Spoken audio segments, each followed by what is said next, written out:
Welcome to the Youth Voice, a podcast giving young people a voice in politics across the island of Ireland. So today we're joined by Labour TD Duncan Smith. So welcome to the show. Thanks, Dermot. Thanks very much for having me. So I suppose we'll get straight in. One of the big questions that a lot of people are asking now, especially with the rise of the Social Democrats, is what separates Labour from other, centre-left, left parties? What does Labour have that the other parties don't?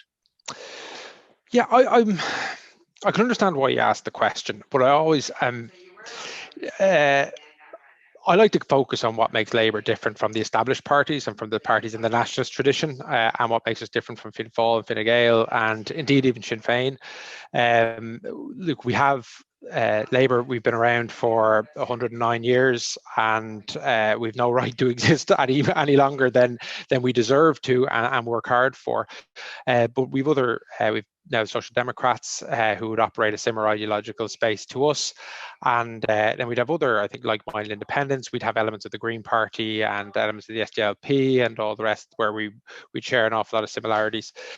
But look, I joined the Labour Party in 2008. We've always been a Labour supporting family from a traditional working class background in Dublin. So, for me, I've always viewed what Labour has been managed to achieve over the course of its history, and I recognised the impact it had on my life, particularly access to education and open up pathways which didn't exist, in my parents' generation. So I'm like our roots in the country, throughout the country, run deep, and we have a good strong tradition. Um, but also the way politics is moving and evolving in Ireland and indeed throughout Europe is that all the old big totemistic parties that have existed, their dominance has been challenged, and we're looking at multi-party systems, multi-party governments, and people needing to work together and breaking down traditional boundaries, be they sectarian, political, personal, whatever those boundaries may be.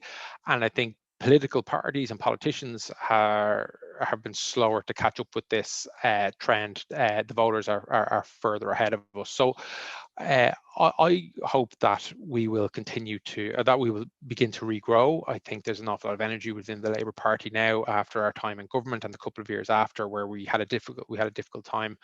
We have a younger, very energetic parliamentary party. We have 50 councillors, an awful lot of young first councillors who only got elected in 2019. And we have a solid platform to reconnect with our traditional voters. But it isn't about getting back to the old 2.5 party system of Fianna Fáil, Fine Gael, and Labour. It's about having a strong voice, a voice that's speaking to people, to working people now, and working with politicians and groups and parties of a similar mind, and holding to account and fighting against those to whom we oppose. So I don't think it should be a zero-sum game with other like-minded politicians and parties. I think we should be looking to work together against a common enemy instead of fighting over what the traditional 10%. We need to be looking at getting 51% of the vote, and having at some point in my life a left-led government, which is what I'd like to see. Absolutely. And I suppose actually coming on from that left government, I know in the last election, Sinn Féin had kind of been ruled out by your party, but is that the same? I know that we don't really know when the next election will come, but some people are saying it could be within a year. Some people will say the government will see out its term. But is that still the policy, or is Sinn Féin back on the table? No, that actually wasn't the official policy either at the time. It was kind of, I think, a bit misconstrued. But no, look, as I said, I think there's a recognition within our party that traditional politics has changed and broken down, and we really need to listen to what the people want. And the people, we know after an election what mandate the people give the various parties and groups. They didn't give us a mandate last year. We actually lost the seat. We went from 7 to 6. So we weren't in a position to be ruling anyone in or out after the election. And we want to be in a position after the next election to have been given a greater mandate and to win a lot more seats. And we need to see who else the people want. And we can't continue to, if Sinn Féin continue on the levels of support that they're getting, can't continue to turn that away. That just can't be done. And there are areas of policy that Sinn Féin have that we share, and particularly along areas of workers' rights and trade unionism and that. So we need to look at everything. That's not to say I still don't accept a narrative that's been put out there that Sinn Féin are a leader of the opposition or a leader of the left or anything like that. I'd have my own personal opinions on that, but for me, I think my role and the role of the Labour Party in opposition is to hold the government to account and to focus our critiques, our opposition and our work on that, because they're the ones empowered, they're the decision makers. And look, we'll see what happens after the next election, whenever that may be. Hopefully Labour will be in a strong position and will be a party that the people want to give an endorsement to, and we will need to work with whoever else that we can build a strong government on that's going to progress our policies. So that's the way, as I say, that's the way politics is moving, I think, throughout Europe, and it's something that we need to adapt to. Absolutely. And I suppose another thing I want to look at now, whenever I've noticed, at least online and things like that, whenever it comes to someone, they'll endorse Labour or they'll back Labour, say, they support them. A lot of the time, 2011 is thrown up, and it's still, there's that kind of shadow of 2011. But has Labour managed to kind of, I suppose, grow from that? Has the party changed? Oh, we've definitely changed. I mean, it's hard to get across in an interview just the impact of that time in government has had on us. I mean, we were part of a government. There was like three parties to the government. There was us, there was Fine Gael, and there was the Troika, who for the first 3.5 years were calling the shots. Now we eventually got rid of them, and towards last year we're able to start, I think, shifting things back. But by then the die had been cast. An awful lot of pain had been inflicted, and when you go into a government and the choices are between a bucket of pain or two buckets of pain, you might only deliver a bucket of pain, but it's still painful, and people still remember that. And you can't go and say it would have been worse if we hadn't have been there, because it was so bad when we were. But we've had like a fundamental change within the party, within how we organize ourselves. We've had massive debates about policy and traditionally held policies, and everything's been back on the table, because I think our time in government kind of was a culmination of maybe 30 years of how the party was evolving in terms of how it operated. And we would have been influenced by how the UK Labour Party had evolved in the late 80s and early 90s as well. So there's an awful lot of stuff going on there, and you'd be crazy to think that a party that would have gone through something as traumatic that wouldn't have changed dramatically, and I feel we have. Now, that said, the shadow is still there, and it's still difficult for us to separate ourselves from that, because there are other parties that are in the opposition at the moment who haven't been through government and have been had their feet tested in the fires of government. But look, that's just the way things are. But there's an energy in the party now that I haven't seen since 2009, 2010, before we went into government. And you just have to look at the campaigns we're running, the confidence with which we're pursuing those campaigns, and it's a world away from the last 4 or 5 years where we really were. I think our heads were down, and I think we were struggling to come to terms with our time in government. And there was bad things in government, but we also did some things that we were very proud of, and that we should be proud of. I mean, one thing growing up that was always a problem was the cost of GP care, for example. It was something that was always came up, was like it should be free at the point of use. And we ultimately started that process, brought it in, free GP care for under sixes, and the amount of families that assisted, saving them 55 euro pop, or not bringing their kids to GP because they couldn't afford it. Being able to bring in stuff like that. There was obviously on the rights agenda, marriage equality and stuff like that, which are very important. And sometimes that can get put pigeonholed as, a socially liberal issue and therefore unimportant, that it's not, the nuts and bolts of politics. It very much is. I think these are rights-based issues. These are people's lives and how they're able to live their lives.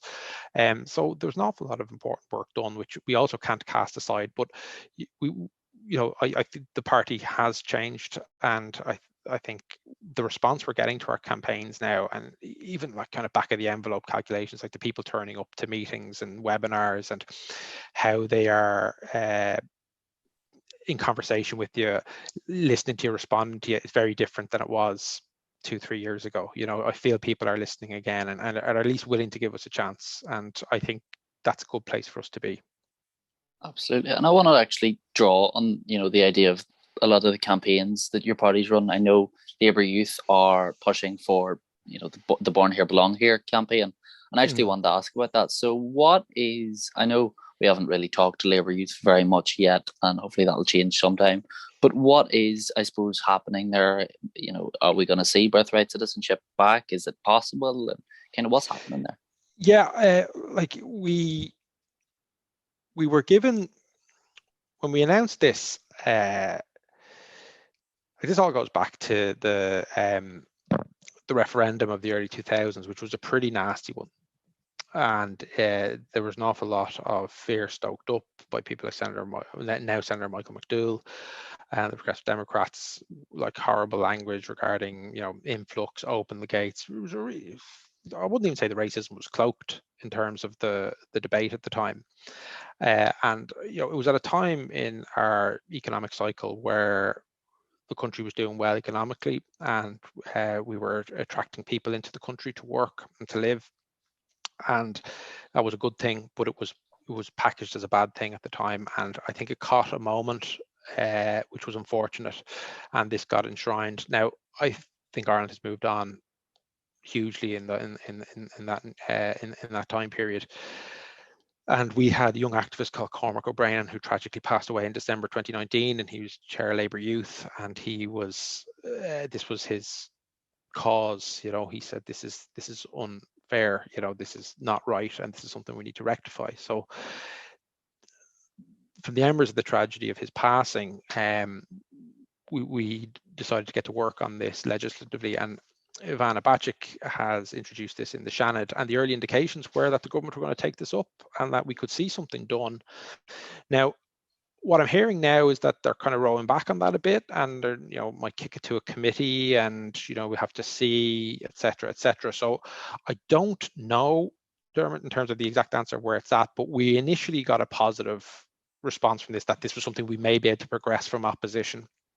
Because, like, recently we managed to get our online harassment bill through, which made a criminal offence to share images and revenge porn and that kind of thing. So we have a record of being able to get stuff through from opposition, and we were hoping we'd be able to follow that road with this, and that Helen McEntee was a positive sounding board for this. So it's a slightly up in the air now, but we'll hopefully get some more clarity over the next few weeks to see where it's going to go. But we're still confident that it's something we can campaign successfully towards, and we think it's a rights-based issue, and it's the right thing to do.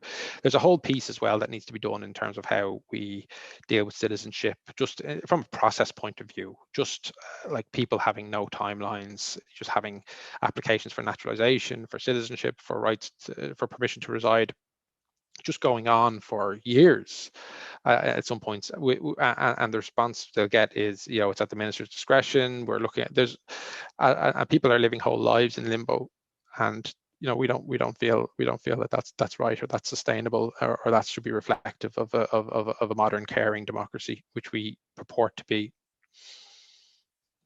Well, one final thing I wanted to ask about was, I suppose, the whole idea of a border poll is up in the air now. Everyone's talking about it. It seems to be as a result of Brexit and the kind of whole fallout of that. So I suppose, what is the Labour Party policy? Because I know Labour haven't been, Labour haven't been the most vocal on it. So what's happening there? I know it's what's actually happening in the Labour Party. What's the position, and what should happen? Yeah, like again, this is something that we are, like myself, Jed Nash, Brendan Howland, for example, are having strong discussions about this, because traditionally we would have played a big role in this through the 80s and 90s. Dick Spring would have been foreign minister twice in those periods, and played a key role in the peace process as that. But we haven't been speaking about this enough over the last couple of years. I mean, I want to see United Ireland. I don't know what that's going to look like, though, to be honest, and I don't have the roadmap to that. Or I was very interested with the Claire Byrne live show there a couple of weeks ago. I by no means do I think it captured anywhere near the overall complexity of it, but I think at least it was speaking to it in somewhat mature fashion, and I think we need to see a lot more of that. There's some good academic work now coming out of Dublin City University in relation to this, in terms of, like, again, traditionally the view of United Ireland was, which flag would be raised over the 6 counties, and to replace the Union Jack with the tricolour, bluntly, I mean, I think any reasonable person understands that that's something that's that's not the easy roadmap. I mean, there's and what we've seen over the last 10 days or so as well, in terms of how fragile things can be from a civil peace point of view, like, there's an awful lot of work to do, and I think we need a bit of a catch up in the Labour Party to have our voice reheard on that. And that's something that, again, and just as he said, he just actually walked past and waved in the office, Jed Nash, is something that we are keen to do. I mean, for me personally, like, growing up in the south, as a 16-year-old, I was involved as a teenager with the Glen Cree Centre for Peace and Reconciliation. I've reconnected with them recently in the last few months. I took part in the Tim Parry Scholarship for Peace in 1999, with young people from the UK and from Northern Ireland, from both communities, and it was something that I felt very strong about, and like, very much shaped my early politics. And I probably moved away from that in terms of shaping my politics over the last 10, 15 years. But now I think this is going to be a dominant narrative of our island now for the next decade. I think the question of a border poll isn't going to go away, but there's so many other questions. I mean, how do we tackle poverty in all 32 counties, and all types of poverty? I mean, what system do we want? Even really, like, kind of mundane questions about what type of rate system and local tax system and water charge system and health system do we want, and have, and because these are the real questions that people are going to have to make decisions on. And from what I understand, again, I've even said it in my earlier answer, is I'm on the Tim Parry Scholarship. I met with young people from both communities, but it's not just two communities. There's many communities, in Northern Ireland as well now. So it's the whole. There's a huge piece of work, and we need to insert ourselves in it, because I think we have something to say. And I think I think when it comes to giving voice to workers, giving voice to people who are in poverty, both in all counties, I think that's somewhere where the Labour Party can play a key role. Absolutely. And I think we're going to wrap up there. So first of all, thanks for coming on. No problem. And to everyone listening, thanks for listening. You can get in contact with us at Youth Voice NI on Twitter and at YouthVoice_NI on Instagram. You can read our blog, www.youthvoiceni.com. So as always, thank you for listening, and we'll see you all next time.